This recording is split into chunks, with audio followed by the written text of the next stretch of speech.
ಕೋಗಿಲುನಲ್ಲಿ ನಿರಾಶ್ರಿತರಿಗೆ ಈಗಾಗಲೇ ಮನೆ ಕೊಡೋದಕ್ಕೆ ಸರ್ಕಾರ ತುಂಬ ಅರ್ಜೆಂಟಲ್ಲಿದೆ. ಆದರೆ TV9 ತುಂಬ ಇಂಟ್ರೆಸ್ಟಿಂಗ್ ಆದಂಥ ಸ್ಟೋರಿಯನ್ನು ನಿಮ್ಮ ಮುಂದೆ ಪ್ರಸ್ತುತಪಡಿಸ್ತಾ ಇದೆ. ಒಂದು ಅರ್ಹತೆ ಇರುವಂಥ ಕ್ರೀಡಾಪಟುವಿನ ಕುಟುಂಬಕ್ಕೆ ಈಗ ಇದೇ ರಾಜೀವ್ ಗಾಂಧಿ ನಿಗಮದಿಂದ ಅನ್ಯಾಯವಾಗ್ತಿದೆ. ಹಾಗಾದರೆ ಏನಾಗ್ತಿದೆ ನೋಡೋಣ ಬನ್ನಿ. 20 ದಿವಸ ಆಯ್ತು ಇವತ್ತಿಗೆ. ಆಲ್ರೆಡಿ ವೆರಿಫಿಕೇಶನ್ ಬಂದು 4 ಕಿಂತ ಮಾಡ್ಕೊಂಡು ಹೋಗೋರೆ. ಪಕ್ಕೀರ್ ಲೆವೆಲಲ್ಲಿ ಒಂದು 12 ಜನಕ್ಕೆ 10 ಜನಕ್ಕೆ ನಾವು ಮಾಡೋರು ಅಷ್ಟೇ. 20 ದಿನಗಳೇ ಕಳೆದಿದೆ, ಇನ್ನೂ ಮನೆ ಸಿಕ್ಕಿಲ್ಲ. ಅತಂತ್ರ ಪರಿಸ್ಥಿತಿಯಲ್ಲಿ ಕೋಗಿಲು ನಿರಾಶ್ರಿತರು ಒತ್ತಾಡ್ತಾ ಇದ್ದಾರೆ. ವಸತಿ ಸಚಿವ ಜಮೀರ್ ಅವರು ಭರವಸೆ ನೀಡಿದ್ರು, ಇನ್ನೂ ಮನೆ ಕೊಟ್ಟಿಲ್ಲ ಅಂತ ನಿವಾಸಿಗಳು ಕಣ್ಣೀರು ಹಾಕ್ತಾ ಇದ್ದಾರೆ. ಸರ್ ಏನಂದ್ರೆ 20 ದಿವಸ ಆಯ್ತು ಇವತ್ತಿಗೆ. 20 ದಿವಸದಲ್ಲಿ ಏನು ನಮಗೆ ಆಲ್ರೆಡಿ ವೆರಿಫಿಕೇಶನ್ ಬಂದು 4 ಕಿಂತ ಮಾಡ್ಕೊಂಡು ಹೋಗೋರೆ. ತಹಶೀಲ್ದಾರ್ ಅವರು ಸ್ಕೂಲಿಗೆ ಕರೆಸಿ ಮಾಡ್ತಾಯಿದ್ರು. ಆದರೆ ನಮಗಂತೂ ಇನ್ನೂ ಬಂದಿಲ್ಲ. ನಮ್ಮ ಲೇಔಟ್ಗೆ ಪಕ್ಕೀರ್ ಲೇಔಟಲ್ಲಿ ಒಂದು 12 ಜನಕ್ಕೆ 10 ಜನಕ್ಕೆ ನಾವು ಮಾಡೋರು ಅಷ್ಟೇ.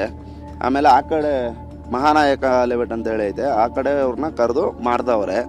ಜಮೀರ್ ಅಹಮದ್ ಅವರು ಬಂದು ಭರವಸೆ ಕೊಟ್ಟೋದ್ರು. DK ಅವ್ರು ಬಂದು ಭರವಸೆ ಕೊಟ್ಬಿಟ್ಟೋಗಾರೆ.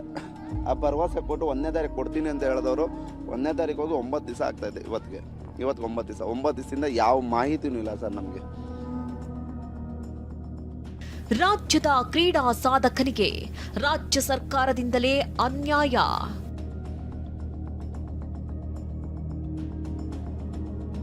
ಸೂರಿಲ್ಲದೆ ಒತ್ತಾಡುತ್ತಿದೆ ಬುದ್ಧಿಮಾಂದ್ಯ ಯುವಕನ ಕುಟುಂಬ. ಕೋಗಿಲು ನಿರಾಶ್ರಿತರಿಗೆ ಸರ್ಕಾರ ತರಾತುರಿಯಲ್ಲಿ ಮನೆ ಕೊಡೋಕೆ ಮುಂದಾಗಿದೆ. ಆದ್ರೆ ಎಲ್ಲ ಅರ್ಹತೆ ಇದ್ರೂ ಅರ್ಜಿ ಸಲ್ಲಿಸಿ 5 ವರ್ಷಗಳಾದ್ರೂ ಹಲವರಿಗೆ ರಾಜೀವ್ ಗಾಂಧಿ ವಸತಿ ನಿಗಮದಿಂದ ಸೂರು ಸಿಕ್ಕಿಲ್ಲ. ಕ್ರೀಡಾ ಸಾಧಕನಿಗೆ ಸರ್ಕಾರ ಅನ್ಯಾಯ ಮಾಡಿದೆ. ವಿಶ್ವ ಮಟ್ಟದ ಸಾಧಕ ಬುದ್ಧಿಮಾಂದ್ಯ ಯುವಕ ಪ್ರಸಾದ್ ಕುಟುಂಬಕ್ಕೆ ಇನ್ನೂ ಮನೆ ಮರೀಚಿಕೆಯಾಗಿದೆ. ಬೆಂಗಳೂರಿನ ಪ್ರಸಾದ್ ಕುಟುಂಬದ ಕಣ್ಣೀರ ಕತೆ ಬಗ್ಗೆ TV9ನಲ್ಲಿ ವಿಸ್ತೃತವಾಗಿ ಸುದ್ದಿ ಬಿತ್ತರಿಸಿತ್ತು. ನಿಮ್ಮ TV9 ರಾಜೀವ್ ಗಾಂಧಿ ವಸತಿ ನಿಗಮದ ಅಧ್ಯಕ್ಷರನ್ನ ಸಂಪರ್ಕಿಸಿ ಪ್ರಸಾದ್ ಕುಟುಂಬದ ಕಣ್ಣೀರ ಕತೆ ಬಗ್ಗೆ ವಿವರಿಸಿತ್ತು.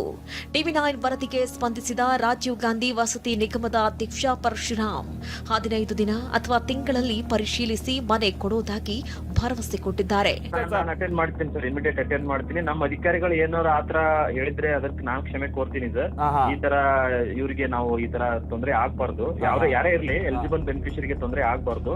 ನಾನು 24/7 ಅವೈಲೇಬಲ್ ಇರ್ತೀನಿ ಸರ್. ನನ್ನ ಫೋನ್ ನಂಬರ್ ಅವೈಲೇಬಲ್ ಇರುತ್ತೆ. ನನ್ನ ಗಮನಕ್ಕೆ ಇದು ಬಂದಿಲ್ಲ ಸರ್. ಬಂದಿದ್ರೆ ನಾನು ಅಟೆಂಡ್ ಮಾಡಿರ್ತಿದ್ದೆ. ಬಟ್ ನಮ್ಮ ಆಫೀಸರ್ಸ್ ಏನಾದ್ರು ತಪ್ಪು ಮಾಡಿದ್ರೆ ತಪ್ಪು ಮಾಡಿರ್ತಿಲ್ಲ ಸರ್. ಯಾಕಂದ್ರೆ ನಾವೆಲ್ಲ ಕಮ್ಯುನಿಕೇಟ್ ಮಾಡಿ ಅವರಿಗೆ ಡೈರೆಕ್ಷನ್ ಕೊಟ್ಟಿದೀವಿ. ಅವರು ಫೀಲ್ಡ್ ಅಲ್ಲಿ ಇದಾರೆ ಸರ್. ಆದಷ್ಟು ಬೇಗ ಇದನ್ನ ಸಾಲ್ವ್ ಮಾಡ್ತೀವಿ ಸರ್. ಇನ್ನಾದ್ರೂ ವಸತಿ ಇಲಾಖೆ ಆದಷ್ಟು ಬೇಗ ಅರ್ಹ ಫಲಾನುಭವಿಗಳಿಗೆ ಮನೆ ಕಲ್ಪಿಸಿಕೊಡಬೇಕಾಗಿದೆ.